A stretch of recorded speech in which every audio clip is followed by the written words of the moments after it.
계시록 인대는 부분을 실제인까지 마치고 보혜사 성령님에 대해서 강의하고 계속 진도 나가겠습니다. 예. 그래서 오늘은 다른 보혜사 성령님 제1강의입니다. 성령님 얼마나 귀한 분이신지 사실 우리가 지금 감당치 못할 성령님을 받은 거예요. 근데 그 감당치 못할 분을 받았음에도 불구하고 그분이 얼마나 귀한지 모르게 된다면은 얼마나 미련합니까? 예? 그래서 우리가 성령님에 대해서 다 알 수는 없지만은 성경에서 우리에게 가르치려고 하는 부분들은 최대한으로 우리가 알아야 되겠죠. 자, 예수님이 이 땅에 성육신으로 오셨을 때 누가복음 4장 14절부터 15절에 보면은 예수님이 성령의 능력으로 여러 회당에서 가르치셨습니다. 또 요한복음 3장 34절에는 하나님의 말씀을 전하는 것도 당연히 성령으로 전하셨습니다. 사도행전 10장 38절에는 두루 다니시며 착한 일을 행하시고 복음을 전하는 것을 착한 일이라고 얘기합니다. 마귀에게 눌린 모든 사람을 고치셨으니 이는 하나님이 함께 하셨음이라. 하나님이 함께 하심을 그 앞에서 성령과 능력을 기름 붓듯 하셨음에 이렇게 표현을 했단 말입니다. 그러니까 하나님께서 예수님과 함께 하심으로 착한 일, 즉 복음을 전하시고 마귀에게 눌린 모든 사람을 고치셨는데 그 하나님이 함께 하심이 실제로는 성령과 능력을 기름 붓듯 하셨음에 이렇게 표현을 한 겁니다. 때문에 예수님이 귀신 쫓는 것도 하나님께서 함께 하시는, 즉 성령과 능력을 기름 부음 받음으로 마귀를 쫓으신 겁니다. 그래서 마태복음 12장 28절에 그러나 내가 하나님이 성령을 힘입어 귀신을 쫓아내는 것이면 하나님 나라가 이미 너에게 임하였다. 하나님이 성령을 힘입어 귀신을 쫓았다고 합니다. 그리고 디모데전서 3장 16절에는 육신을 입고 오신 예수님이 영으로 의롭다 하심을 받으시고, 그래서 예수님은 성령으로 의롭다 하심을 받으셨습니다. 그리고 히브리서 9장 14절에는 영원하신 성령으로 말미암아 흠없는 자기를 하나님께 드린 그리스도의 피, 십자가 사건을 얘기하잖아요. 그래서 십자가도 예수님은 성령으로 지신 겁니다. 또 로마서 1장 4절에는 성결의 영으로는 죽은 자들 가운데서 부활하사 능력으로 하나님이 아들로 선포되었다. 때문에 예수님이 부활하신 것도 성령으로 부활하신 것입니다. 자, 그래서 예수님은 이 땅에 오셔서 모든 것을 성령으로 행하셨는데 이유는 사람이 몸을 입고 한 사람으로 오셨기 때문입니다. 그래서 예수님은 우리에게 하나님께서 창조하신 한 사람이 원래는 이렇게 살아야 한다를 보여주셨는데 그것이 무엇을 하든지 다 성령으로 행하신 겁니다. 때문에 본래 하나님께서 창조한 우리 인간은 처음부터 성령님으로 모든 것을 하도록 그렇게 창조된 겁니다. 사람이 하나님이 창조하신 그 모습 그대로 진짜 제 노릇을 하려면 범사에 성령으로 행하는 겁니다. 성령님이 우리의 생명입니다. 생명. 자, 이 성령님을 요한복음 14장 16절에 또 다른 보혜사를 너에게 주사하면서 또 다른 보혜사라고 성령님을 얘기했습니다. 이 보혜사라는 것이 그 전에 나눴잖아요. 파라클레토스라고 하는 단어가 남을 도우기 위해서 부름받은, 법정용어로 사용할 때는 법정에서 도우는 자, 변호자, 대리인 이런 뜻입니다. 오늘날로 얘기하면은 변호사란 말입니다. 그래서 이 보혜사라고 하는 것은 하는 작용을 얘기합니다. 쉽게 말해서 직업이란 말입니다. 직업. 예수님이 땅에 오실 때 어떤 직업을 가지고 오셨는데 변호사입니다. 우리 번역은 보혜사라고 번역을 한 겁니다. 요한일서 2장 1절에 보면은 만일 누가 죄를 지으면 아버지 앞에서 변호자가 계시니 곧 의로우신 예수 그리스도라 이렇게 말씀하셨죠. 그러니까 예수님이 변호자란 말입니다. 이 변호자가 파라클레토스라고 하는 보혜사 그 단어입니다. 하나님은 공의로우시잖아요. 그래서 형벌 받을 자는 반드시 형벌을 하시는데, 그런데 우리가 범죄했을 때 형벌 받을 우리 앞에서 하나님 향해서 우리를 변호하시는 분이 계신데 그분이 바로 의로우신 예수 그리스도란 말입니다. 그러니까 범죄했는데 범죄하면 벌 받아야지. 근데 벌 받지 않게 한단 말입니다. 이 변호사가 씨단 말입니다. 세상의 변호사는 말장난으로 그래 하지만은 우리 예수님은 어떻게 변호하냐면 맞습니다. 전 사무엘은 죽어 마땅합니다. 그러나 그 죄를 내가 감당했습니다.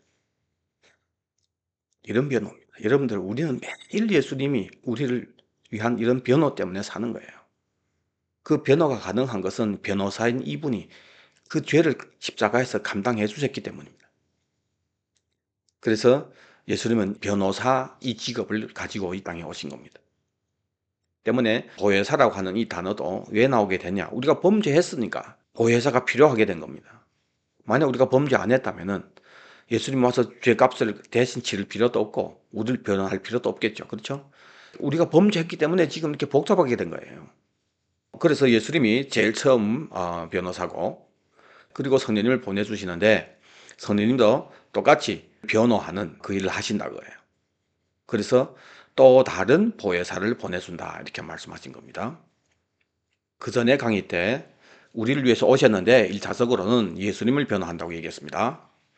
간단히 설명하면은, 자, 예수님이 초림으로 이 땅에 오셨을 때 먼저 선택된 이스라엘 백성들에게 도래할 왕국을 기쁜 소식으로 전했죠. 그리고 이 왕국에 들어가도록 하기 위해서 예수님 십자가를 지시는데 문제는 이놈들이 안 믿는 거예요. 예수님이 하나님의 아들이심을, 예수님이 메시아이심을, 그리스도이심을 믿지 않는 거예요. 그래서 예수님이 내가 바로 그라고 자신에 대해서 계속해서 변호하신 것입니다. 왜 자신을 변호합니까? 예수님이 안 믿으니까. 안 믿으면 심판받는단 말입니다. 그래서 심판받지 말고 도래할 그 왕국에 입성해라고 주님이 오셨잖아요. 그래서 계속해서 예수님은 나는 누구라고 계속해서 말씀 가지고 변호를 하신 겁니다. 그들을 믿고 구원받도록 하기 위해서. 그래서 예수님이 증거는, 첫째는 자신을 증거하고, 두 번째는 도래할 그 왕국을 증거하셨죠. 그것을 기쁜 소식 복음이라고 얘기합니다. 근데 대부분이 안 믿고 소수의, 예수님이 제자들 중심으로 된 소수의 사람들이 믿음으로 성령 보내시면서 세워진 거예요. 자, 그래서 성령님이 오셔서 과거에 성육신에서 우리를 위해서 죽었던 예수님, 지금 하늘 보좌 우편에 앉으신 예수님, 그리고 장차 오실 준비를 하고 있는 이 예수님을 초대교회 성도들을 통해서 증거해서 지금의 교회 세대까지 온 겁니다. 이 예수님을 제대로 믿도록 하기 위해서 예수님에 대해서 증거하시고 예수님이 전했던 그 복음을 증거하시기 때문에 1차적으로 예수님을 위한 보혜사다 그거예요. 목적은 예수님이 이루신 그 구원을 완성하기 위해서입니다. 그런데 교회 시대에 와서 아주 답답한 일이 발생하는데, 악한 놈들이 다른 예수를 전파하고 다른 영을 받게 하고 다른 복음을 전한단 말이에요. 근데 교회가 이것을 넙적넙적 너무 잘 받아먹는 거예요. 지금도 성령을 빙자해서 거짓 성령, 다른 영, 이것을 전하는 사람들이 많고 거기에 빠진 사람들이 너무 많기 때문에 오늘 이 강의를 준비하게 된 겁니다. 왜냐하면 예수님을 정확하게 믿어야 하는데 그 예수님에 대해서 정확하게 증거할 수 있는 유일한 분이 성령님이시란 말입니다. 그래서 다른 성령 하면은 다른 예수를 전하게 되는 겁니다. 그래서 복음도 다른 복음이 되는 거예요. 신천지나 뭐 이런 이단들만 그런 것이 아니라 교회 안에 들어온 이 다른 영을 전하고 있는데 사람들이 모르니까, 그래서 그것을 미혹이라고 얘기하는 거예요. 이 다른 영이 완전히 왕성 같은 다른 성령으로 전하면 누가 믿겠습니까? 성령님이 오셔서 하는 일들이 여러 가지 있는데 그것이 어떤 목적을 가지고 하는 건데, 근데 그 목적은 빼고 혹은 목적은 다른 데로 향하면서 그 성령님이 하시는 많은 일들 가운데 한 조각 가지고 얘기를 하는데 그 자체가 나쁜 건 아니란 말입니다. 예를 들어서 성령님 병 고치신다. 병 고치는데 왜 나쁜 겁니까? 성령님 병 안 고치십니까? 은사 안 주십니까? 맞아요. 맞는 걸 가지고 얘기하는 거예요. 그러니까 사람들이, 특히 이 부분이 필요한 사람들은 눈이 돌아가는 거예요. 그래서 먼저 전체적으로 성령님이 하시는 많은 일들, 성령님의 사역만 다 모아서 보혜사로 오신 성령님이 지금 하시는 이 사역이 어떻게 서로가 연계가 되고 궁극적으로 이루려고 하는 것이 무엇인지 이 전체를 다 알고 그분의 한 부분 한 부분을 우리가 소화를 해야 되는 겁니다. 이해되시겠죠? 그래서 우리가 오늘은 이 전체적인 부분을 우리가 나눌 건데, 고린도전서 12장 3절에는 성령으로 아니하고는 누구든지 예수를 주라 할 수 없다. 저와 여러분들이 예수님을 주라고 부르게 된 것은 성령님이 역사했기 때문입니다. 성령이 아니고는 누구도 예수를 믿을 수가 없습니다. 또 거듭나지 아니하면 하나님 나라를 볼 수 없다고 요한복음 3장에 얘기를 하는데, 이 거듭나는 것을 예수님이 설명을 물과 성령으로 난다 이렇게 얘기한 겁니다. 이 거듭은 위로부터 다시 태어난다 이런 뜻입니다. 우리는 땅에서 태어났잖아요. 이런 우리가 다시 위로부터 태어나는 겁니다. 이것이 거듭, 다시 태어난다는 뜻인데 어떻게 위로부터 다시 태어나냐? 물과 성령이다. 그리고 요한복음 16장 12절에는 성령님을 진리의 성령이라고 주님이 소개하시면서 우리를 모든 진리 가운데로 인도하신다. 그리고 장래일을 우리에게 알리신다. 예수님의 영광을 나타낸다. 예수님 것을 가지고 우리에게 알려주신다. 모든 풍성한 것이 다 예수님 안에 있는데 그 영광을 가지고 우리에게 알려주시는 분이 성령님이고, 우리를 거짓된 참된 것이 하나도 없는 이 세상 안에서 진리가 무엇인지, 참된 것이 무엇인지, 진리가 감춰진 것을 전제로 한다고 얘기했잖아요. 그 감춰졌던 그것이 바로 진리잖아요. 그것을 우리에게 알려주시는 분이 성령님이시단 말입니다. 또 예수님이 제자들에게 했던 그 모든 말씀들을 생각나게 하신 분이 성령님입니다. 생각나서 쓴 것이 사복음서잖아요. 누가 생각나게 한 거예요? 성령님이란 말입니다. 그리고 성령님이 죄의 심판에 대해서 세상을 책망하는데 이 책망받은 자들이 구원받습니다. 이 부분은 많이 나눴죠. 또 에베소 1장 17절에는 성령님을 지혜와 계시의 영이라고 얘기합니다. 그래서 하나님 알게 하시는데 뭘 알게 하시냐? 마음의 눈을 밝혀서 부르심이 소망이 무엇이고 성도 안에서 받는 그 기업의 영광의 풍성이 얼마나 풍성한지, 또 그 힘이 위력으로 역사하심을 따라 믿는 우리에게 베푸신 능력의 지극히 크심이 어떠한 것을 알게 하십니다. 이 능력은 앞뒤 문맥을 보면은 부활의 능력입니다. 왜냐하면 그의 능력이 그리스도 안에서 과거에 역사해서 예수님을 죽은 자 가운데서 살리시고 하늘에서 하나님이 오른편에 앉히셨잖아요. 그래서 모든 통치, 권세, 능력, 주권, 이 세상뿐만 아니라 오는 세상에 일컫는, 오는 세상도 포함되어 있습니다. 오는 세상에 일컬은 모든 이름 위에 뛰어나게 하시고 만물을 그 발 아래 복종하게 하시고 만물 위에 교회의 머리로 예수님을 삼으셨습니다. 그 능력이 예수님 부활시켜서 지금 보좌에 앉히셨는데, 이제 재림하심으로 천여왕국 때 이 모든 것을 이루시도록 하신 사망을 이기는 그 능력이 부활의 첫 열매로 나타났잖아요. 그 능력이 우리에게도 이제 행해진단 말입니다. 그 능력이 얼마나 큰 것인지, 즉 우리를 부활시키는 그 능력을 성령님이 알게 하시는 거예요. 어떻게 알게 하십니까? 지혜와 계시 영을 우리에게 주셔서, 그래서 기록된 이 말씀들을 이해하도록 해서 마음의 눈을 밝혀서 우리가 받을 기업의 소망과 우리들이 재부활 등등 이 모든 것을 성령님이 우리에게 알게 하시는 겁니다. 또 고린도전서 12장 4절에는 많은 은사들을 말씀하시는데 이 은사들도 다 한 성령님이 우리에게 주시는 겁니다. 그리고 그 성령님이 우리 안에 내주하기 때문에 우리가 하나님이 성전이 되었습니다. 그리고 그 성령으로 아버지와 아들이 함께 우리 안에 거한다고 예수님 말씀하셨죠. 또 성령님이 없으면 우리는 그냥 육신의 생각으로 살 수밖에 없는데 이 육신의 생각은 사망이잖아. 근데 영의 생각은 생명과 평안인데 이 영의 생각, 바로 성령님이 우리 안에서 주시는 생각이라고 해요. 그래서 하나님과 원수가 되는 육신의 생각밖에 할 수 없던 우리들이 성령님을 받음으로 육에 있지 아니하고 영에 속한 자가 되어서 그리스도의 사람이 된 겁니다. 그리스도의 영인 성령이 없으면 그리스도의 사람이 아니란 말입니다. 근데 성령님이 오심으로 우리가 그리스도의 사람이 되었고 영의 생각할 수 있게 되었고, 갈라디아서 5장 22절에는 성령님이 열매들이 나타나는데 이 모든 열매들은 다 우리 안에 계신 성령님 때문에 맺게 되는 열매들입니다. 또 로마서 8장 11절에는 우리 안에 거하시는 그 성령님 때문에 우리 죽을 몸도 살리십니다. 나중에 우리가 첫째 부활에 참여할 수 있는 것은 그리스도의 영이 성령님이 우리 안에 있기 때문이라고 얘기합니다. 그리고 성령님을 양자의 영이라고 했는데 양자가 아들이 되는 영입니다. 예수님을 아버지 아들로 표현했잖아요. 그 아들의 영입니다. 그래서 아들의 영을 받았기 때문에 우리가 하나님을 아버지라고 부를 수 있게 됐고, 왜 하나님을 아버지로 부르는 것이 필수이냐면은 자녀이면 상속자 곧 하나님이 상속자요 그리스도 함께한 상속자니, 아들의 영을 받고 하나님의 아들이 돼야 맏아들로 표현했던 예수님이 받는 그 기업을 예수님과 함께 받게 되는 거예요. 그래서 그 내 나라를 너에게 준다고 얘기하는 겁니다.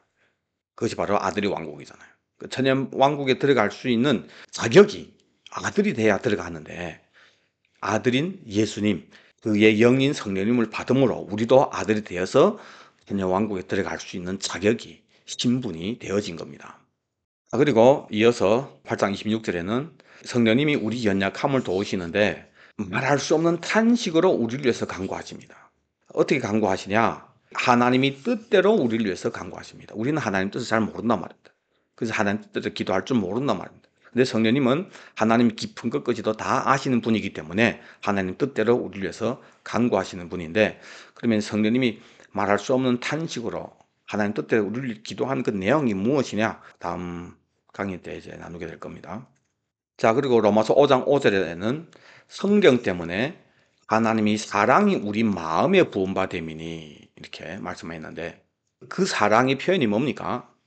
이어서 6절에 나오잖아요. 우리가 연약할 때에 기약대로 그리스도께서 경건하지 않은 자를 위해서 죽으셨다. 십자가 사건을 얘기하잖아요. 하나님이 우리를 향한 그 사랑을 완전하게 표현한 것이 십자가 사건입니다. 그래서 하나님 세상을 이처럼 사랑하사 독생자를 주셨으니 이렇게 표현했잖아요. 이 십자가 사건이 우리를 향한 하나님의 사랑의 표현인데 다 알잖아요. 다 아는데 정말 진짜 그 마음으로부터 진짜 아냐고요. 여러분들 우리 십자가의 그 사랑을 진짜 안다면 여러분 세상에 두려울 거 없습니다. 지금 여러분들이 힘들어하는 모든 것이 문제가 안 됩니다. 근데 우리는 아직 육 안에 있기 때문에 주님의 십자가 그 사랑이 얼마나 기가 막힌 건지 그걸 정말 어떻게 그렇게 모르는 거예요.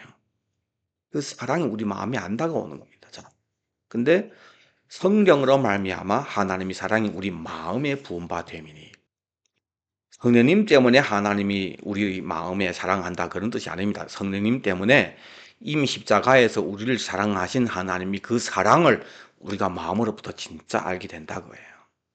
그래서 여러분들 정말 십자가 사랑을 알아야 되는데 어떻게 하면은 성령님 마음껏 우리 안에 그 사랑을 알 수 있도록 해주시는지 이런 부분은 이제 상세한 것은 뒤에 나누겠는데, 이 모든 것은 다 성령님 때문입니다.